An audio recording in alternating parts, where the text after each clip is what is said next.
Finally guys, natupad na ang pinapangarap kong camping na mala Korean novela sa pagka-aesthetic. Matagal ko na talagang gustong mag-camping dito sa UK pero wala talaga akong chance before. So finally this year, nagawa ko na siya sa tulong ng aking +1. Naghanap muna ako ng campsite na medyo malapit sa London. Madami naman akong nakita sa New Forest na area pero dahil gusto ko madaming trees, dito kami nag-book sa New Forest Water Park kasi meron silang woodland camping area. Mga more than 1 hour yung drive from London and very nice naman yung site. Meron silang malinis na shower and toilet facilities at meron din water activities such as wakeboarding, kayaking, and paddleboarding. Pero hindi na kami nag-activities kasi gusto lang talaga naming mag-relax. Anyway, sobrang happy ko sa tent kasi nabili ko lang siya sa Temu pero ang ganda ng quality. Sobrang laki niya and easy to set up. Sa Temu ko din nabili yung camping table and chairs and everything else na ginamit namin dito. In total, £371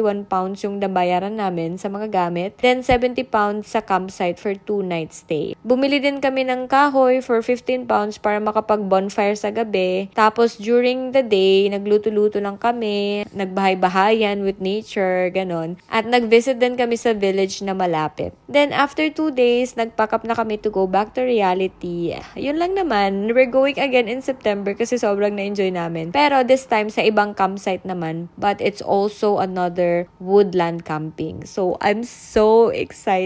Abangan nyo guys. See you next time. Bye!